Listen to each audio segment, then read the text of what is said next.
Follow this old river down to where the poppies grow. Well, welcome back to the channel. I'm out here exploring some old mines that's low elevation. As you can see, there's snow back there, but it's starting to melt off. It's into February. We're to the point that we're able to get out to some of the low-level mines and explore around. This is a mine that we've already looked at before, so I'm not going to take you for a tour. This little cement thing that I'm standing in, I think it was a basement to a building.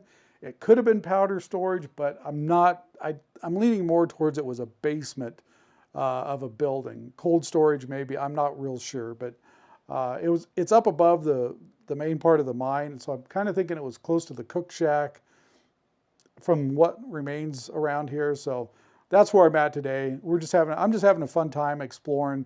Late February, it's fairly warm for today. I think it's up around 40, 45, which to me is, I'm okay with those temperatures. I'm tickled to death. 80 degrees, not so much. So it's been a couple months since we put out a video. I wanted to address something I said in the last video I did make, and I just hinted at it, that the wife and I have started a new business. It's a new business adventure. And last year, probably before November, it ate up a tremendous amount of my time. I mean, I think I'd mentioned on another video that I'd learned 3D printing and learning to use CAD software and all that stuff. Well, this is another thing that I'd been thinking about for a while. I wanted to get into laser engraving. And we looked into the possibility of how we could we had a little extra money sitting there. Instead of taking like a big vacation, which would be great, don't get me wrong, it'd be great to go spend time with the family, doing something exciting.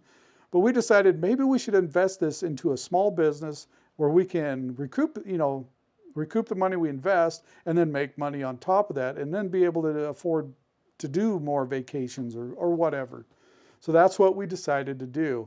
And quickly looking through the options and things that I was interested, things that would keep me interested and was within my talent level and something that would keep my interest. I mean, there's a ton of laser engraving stuff and businesses like that, but it's not products that I'm particularly interested in selling. So I quickly narrowed it down to just a few things. One was like tumblers, water bottles, things like that. Those, I like doing those. The other thing, and I didn't realize when I first looked into this months and months ago, how time consuming this process would be of learning how to do all of this. So let's kind of roll back to the beginning. When I decided to do this, I'm like, well, obviously we need a laser. So knowing nothing about lasers, I didn't spend a lot of time looking on YouTube because it overwhelms me fairly quickly trying to figure out what information's correct, what's not, because it seems like every brand of laser you pick, somebody thinks it's the greatest thing on the planet. So I just said, well, heck, I'm using these Elegoo 3D printers. So they make a laser, I'm gonna try that laser. So I bought it.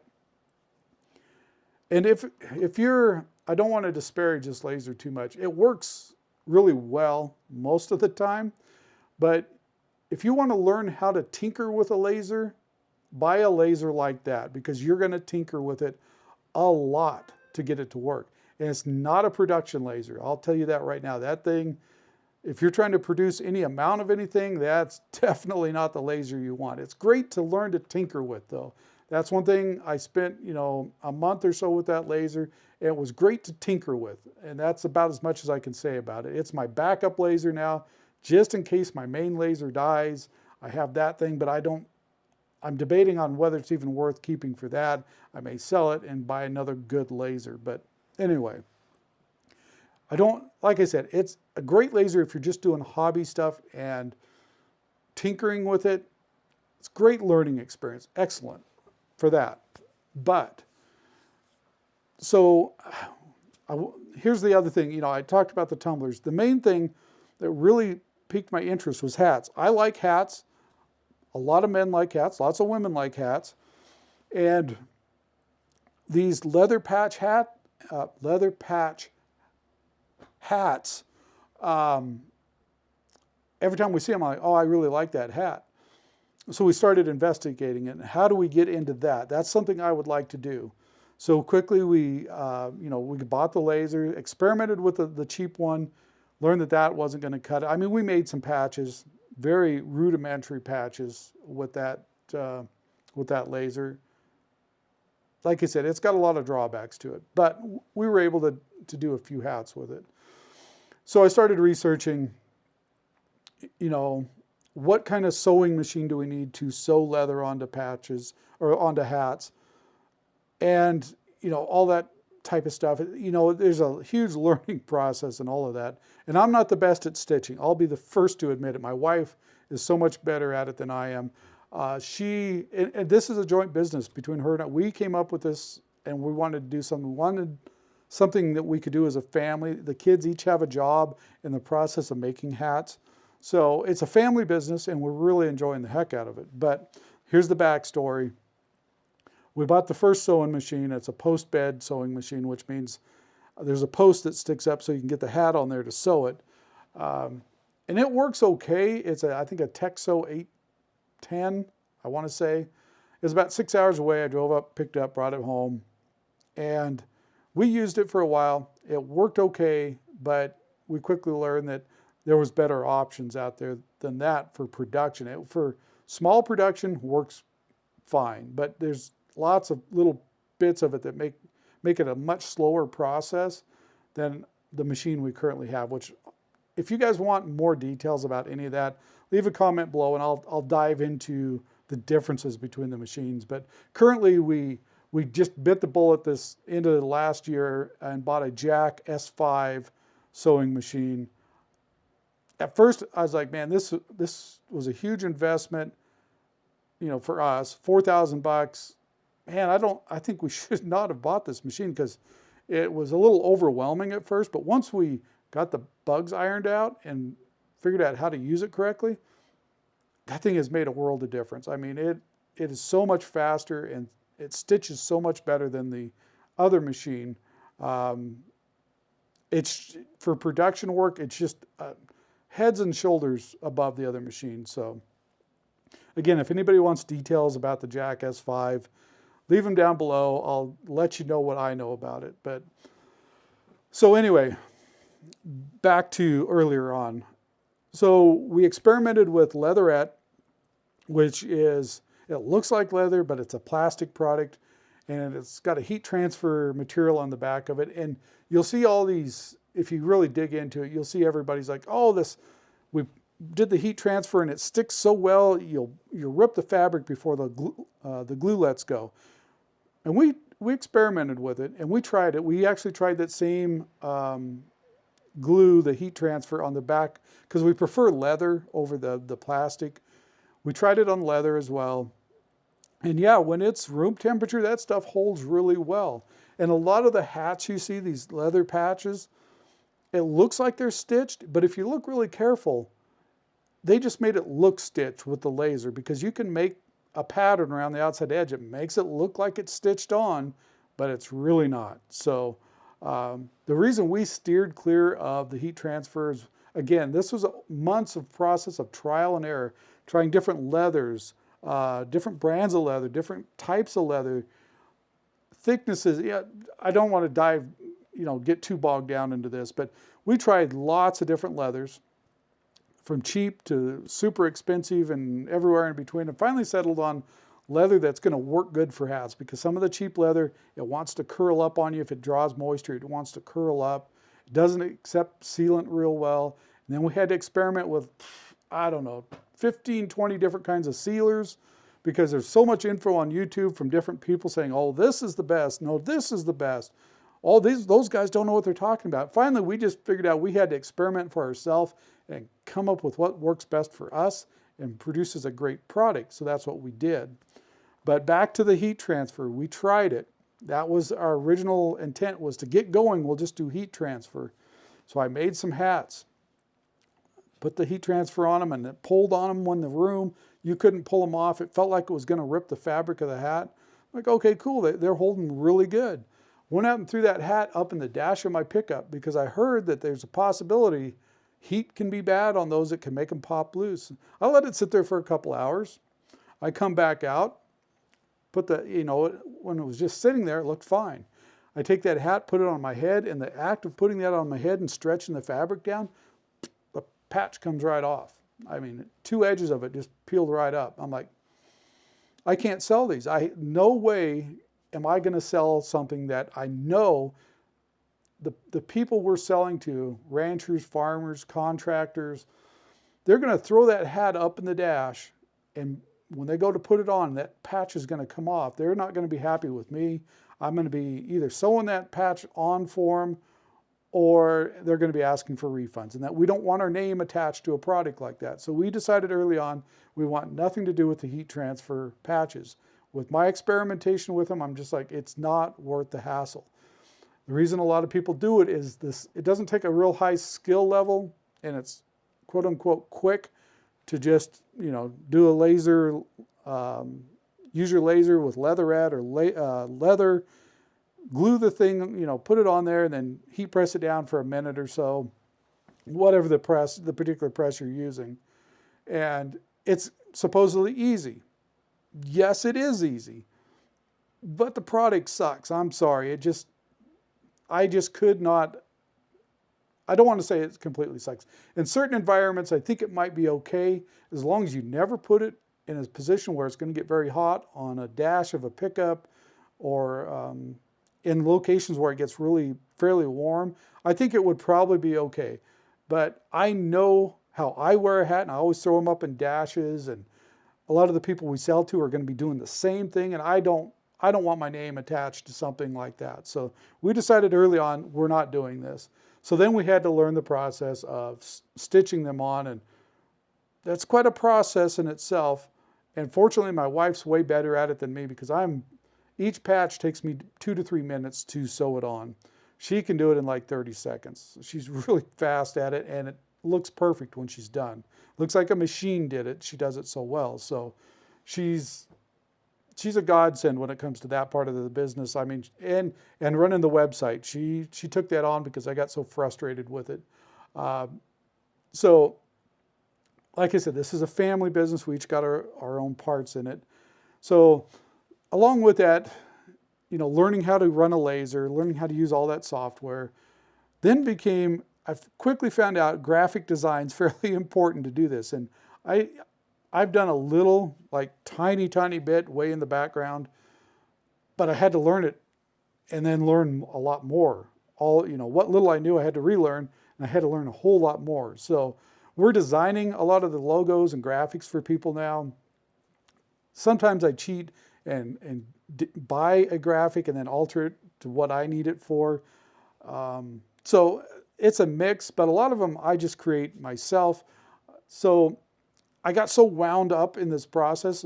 My favorite contest of the year is sweepstakes contest, the single sideband sweepstakes contest for ham radio, for you guys that aren't ham radio guys. I always do it every year, have for quite a while. This year, about the 1st of December, I'm like, when is the sweepstakes contest? I was so entrenched in learning how to do this stuff, and learning that kind of stuff to me is exciting. I completely forgot about the contest. I mean, completely. It didn't even cross my mind the weekend of the contest that it was the contest weekend. I was busy learning laser stuff. So back to which laser we have now. Right now we're using we were looking for a Thunder laser used, and I just happened to search on Facebook and found a X-Tool P2 laser a couple hours away from me. Guy, it only had 8 hours, I think, on it, 8 to 10 hours on it. And I messaged the guy, and he's like, yeah, come over. And I made him an offer, which was way under half price of a new one. And he's like, sure, you come over and look at it, make sure it's what you want. So I did. When I'm in his garage looking at this thing, I'm looking over there, and I'm seeing studio lights. I'm seeing, if you've done YouTube stuff, you just kind of notice, hey, there's lighting that looks like maybe this guy shoots videos, and mic stands and tripods and things. So I finally just had to ask him. I said, do you do YouTube by chance? He's like, yeah, I do. Come to find out, I'm not going to give you his name. He's got a fairly large YouTube channel. It's a lot larger than mine. I didn't okay this with him first. That's the reason I don't want to mention his YouTube channel on here, because I don't know if he's okay with it. Super, super nice guy. Extremely helpful. Really good guy. He works for a company that produces a lot of software for lasers. Come to find out, he does all their education videos, I think, for the company, as well as his own YouTube channel, if I understood that correctly. So he's a really cool guy. Bought the laser from him, brought it home, got it set up. Here's my one and only complaint about X-Tool.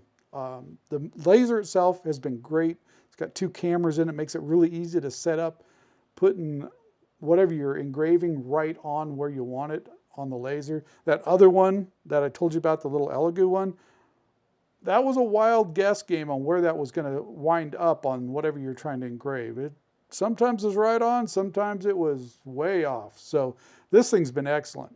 My one and only complaint, though, is dealing with X-Tool's customer support has been a little problematic for me, because when I bought it, it did not come with the riser base, which you really pretty much need to engrave bigger objects like cups, tumblers, and so on.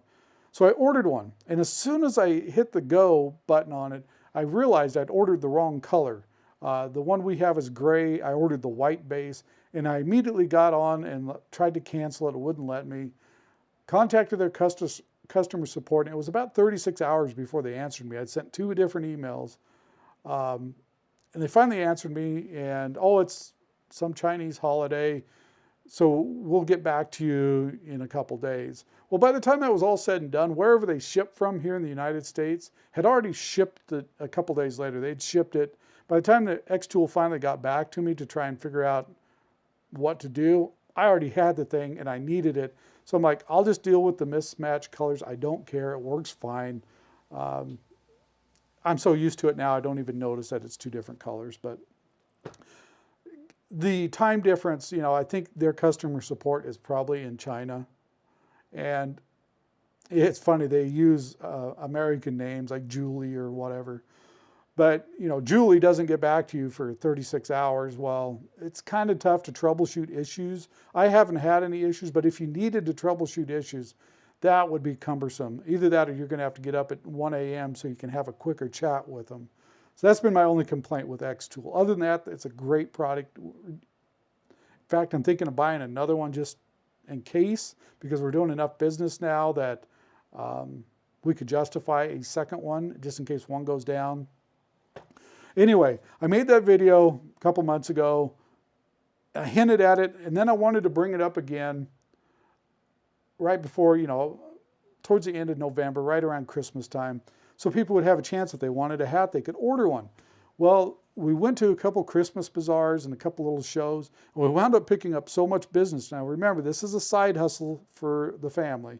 The wife and I have full-time jobs, so this is a side hustle. We picked up so much business from those bazaars, not just selling hats at the bazaar, because we made some hats that we thought would sell, which, come to find out, hats are a very, very personal item. So most of the hats we sell, even though we've got pre-made hats, most of them are custom one-off hats, because I want this color, I want this style, I want a 5-panel, I want a 6-panel, I want a dad cap, I want the old baseball style cap. Everybody has a different opinion on what they want in a hat. And I don't blame you. I'm the same way. I personally like dad caps, is what this particular style is called. I like those kind of hats. And other people like the big billboard, as what I call them, style hats of like the Richardson 112s, big fronts, trucker caps is the right name. That's what some people want. That's not what I want. So we have found that it's a very personalized thing, and that's most of the hats we're selling are not pre-made hats. They're ones that people want their company logo, they want their call sign on it, they want their airplane on it, whatever. We've made a number of hats for pilots. They got a 182, so we put a 182 on their patch with the tail number of their plane, and they're just happy as clams. And several of them wanted names like Ralph. This is my 182. Things like that. That's been our bread and butter, is customized hats.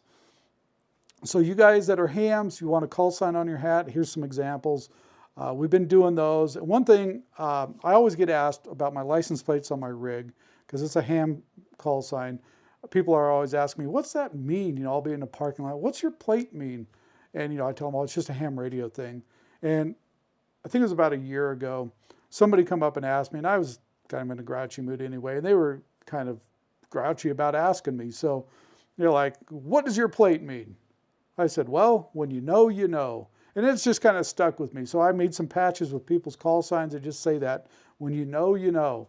Because us hams, we can spot each other's call signs a mile away. We know what a call sign is. But other people are like, and then they read that word on there, and then it really leaves them wondering, what the heck was that about? So anyway, we've made a ton of those kind of hats. Ranchers with their, ranchers, farmers with their brands on the hats. Sorry, just bit my tongue.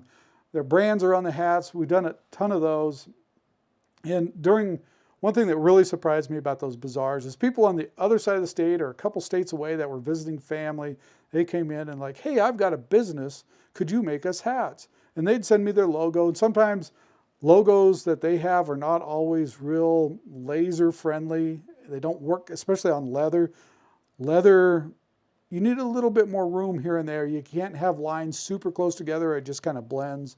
That's one thing leatherette sometimes has over leather, is you can do a little bit finer line on it. But, we've had to learn all of that process. What works, what doesn't. What sealant works, what doesn't. So that it's been a huge learning process. We're finally to the point now I feel like I can get on YouTube and say, yep, we're in business doing this. We're able to turn a product out fairly quickly. We can do your logo design. We can design whatever you want. Put on that hat. You can customize, you pick the kind of style of hat you want, colors, all that stuff. So if you're interested in a custom hat, here's the email down here, jack@ridleycreekhat.com, or Tony, my wife, Toni, @ridleycreekhat.com. Either one of those. We check our emails all the time. So if you're interested in a hat, we'd love to work with you and get something done. You can go to the website, ridleycreekhat.com, and see some examples. We haven't updated it in quite a while because we got so busy doing custom orders. The prices are not correct on there. It says, I think, $30 for a hat. It's actually $25 for one-off hats. If we do multiple hats, obviously we work with people on the price. So if you're interested in it, let me know. If you got a business, ham radio, airplane, whatever. We'll work with us. We'll come up with a good hat design for you. Like I said, I've gotten fairly decent at doing the design work now. Again, I'm not the expert of experts with graphic design, but I'm holding my own. So if you're interested in any of that, just let us know. We'd love to make some hats for you. And I think that's been, for the family, especially probably more for me. Most of my adult life, I've worked in jobs that I do things with my hands. Well, the job I'm in now, I don't do much with my hands besides a keyboard. It's just the nature of the job I'm in. So producing something with your hands and handing a product to somebody that they're extremely happy with and seeing the look on their face that, I really like this hat you designed for me, that has been a great relief for me, and not relief, an outlet for me because I'm producing something that people enjoy. A lot of times in a job like I've got my day job, there's not a lot of feedback on, thanks, or that's a great thing you've done. This is direct, it's fast, you immediately see the response. And if somebody's not happy with the product, we're always willing to take it back, fix it, make it what you want, and make it right with you. So that's one thing we've prided ourselves on, is doing the right thing with everybody. If you're not happy with it, let us know. You're not going to hurt our feelings. It's something you paid for. It's what you want. So anyway, that's what we've been up to. We're to the point now that I don't have to spend as much time learning. I can just do now. That was the biggest part of all that, was learning how to do it. And now that I know how to do it, it's fairly quick to turn hats out, get them out to everybody. And again, all of our hats currently, if you really want leatherette, the plastic, we can do it. If you're in an environment that's really wet is about the only time I'd ever say, oh yeah, do leatherette over leather. Most of the time I much prefer the leather patches. And they're real leather, engraved, and stitched on. They're not coming off the hat. We can take them off of a hat. It's not very easy to take them off of a hat though. So they're stitched on, great quality. And the hats we normally deal with are Richardson, Pacific, Port and Company. There's like 6 companies we normally deal with. Richardson and Pacific take up the large majority of that. We also do beanies, cold weather beanies. We've done quite a number of ham radio call signs on cold weather beanies. So again, if you're interested in something, drop an email to us. We'd love to do business with you. And we're excited to start this new adventure and be doing this. It's something we've thought about, starting our own business for a while. And I've had businesses in the past, but I've kind of let them slide by the wayside. This is something we're both excited about. In fact, the kids are excited too. They get some of the profit for going, to pay their way for entry fees into rodeos and things like that. So they're excited to do it. In fact, we're going to probably set up at some rodeos this summer and sell hats there as well. So anyway, that's all I had for today. I'm going to go down here and enjoy walking around looking at the creek and enjoying the day. I purposely put myself here in the shade so the sun wasn't bleaching my face out, but it's quite a bit colder here in the shade, so I'm going to go down where it's warm. Thanks for watching, and we'll see you guys on the next video, which I'm hoping is not months away. I'm hoping it's within the next week or two, and it will be mining related. So that much I'll give you a hint on. I've promised you guys some videos about certain subjects, and I haven't fulfilled those promises yet, but we're going to try and get it done soon. Thanks for watching. I think I already said that. We'll see you on the next video.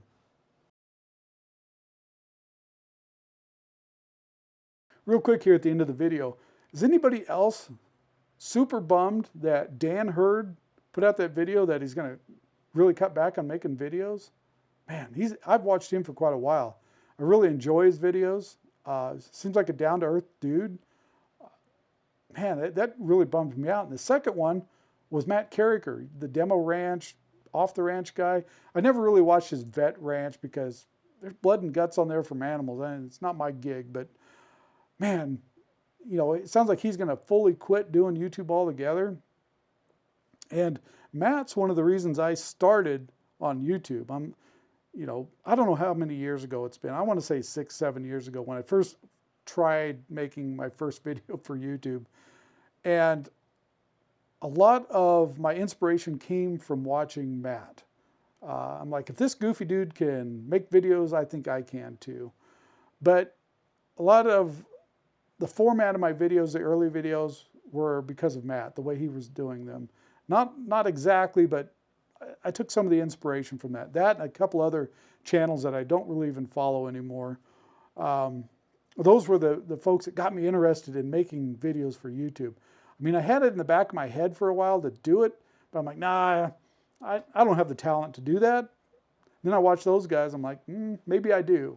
So it kind of really bums me out to see those guys. And I hadn't, at that point, I was not watching Dan's videos, but I was watching Matt's videos. And to hear him say he's pulling the plug, I'm like, oh man, what am I going to do with my Saturdays or my evenings when I'm about to go to bed? I always sit and watch a little bit of YouTube because I don't watch network TV anymore. I haven't for a long time. Sitcoms, that kind of thing, interests me hardly zero. If the family's watching something, I'll sit down and watch something with them, but I don't purposely go and watch anything from a network TV series, except for maybe Gold Rush. That's probably the only one, and I know it's scripted beyond belief.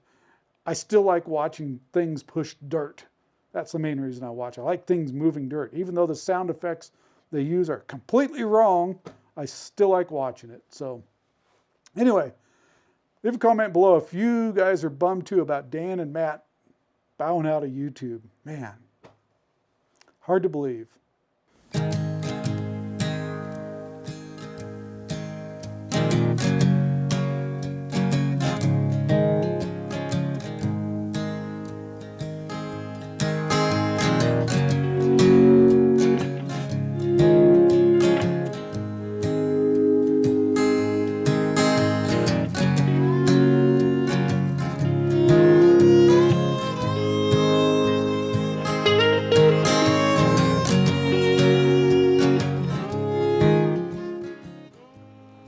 it's a beautiful day out here.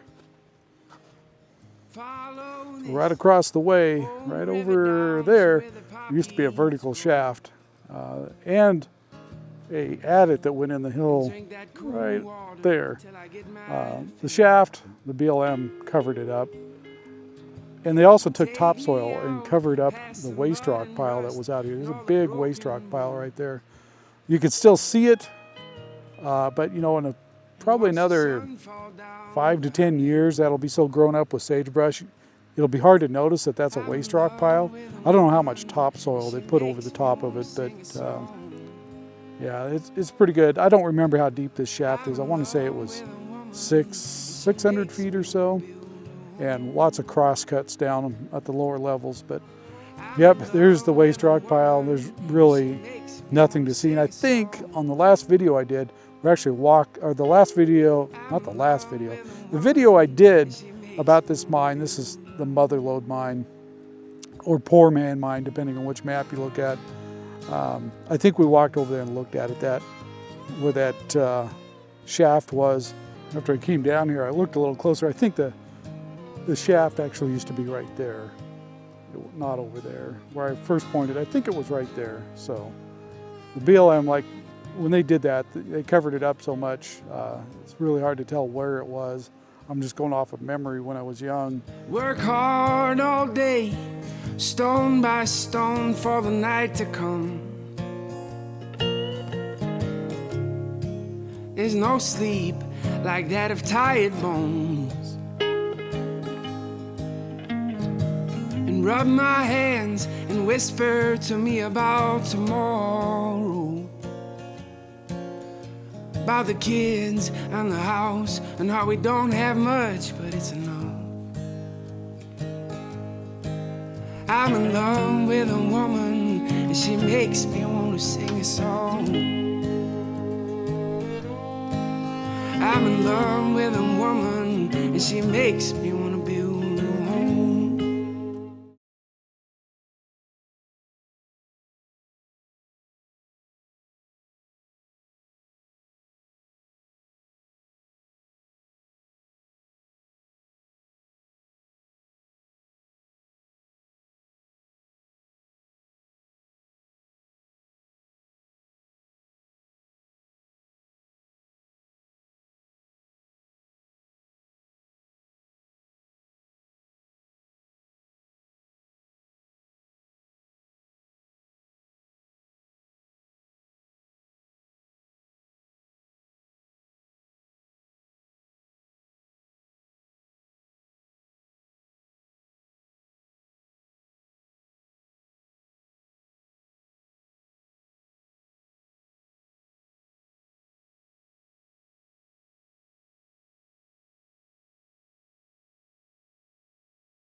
Time. What do you say, babe? We go play a little lost and found.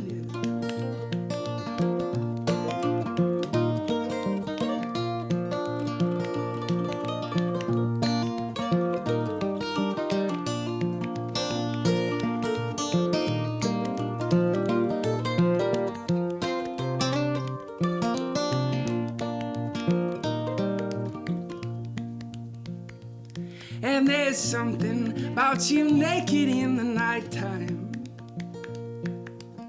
Look so good, you know it should be a sin. Oh, there's something about you naked in the nighttime. Burn me up and burn me down again. Yeah, there's something about you naked in the nighttime. I want you to burn me up and burn me down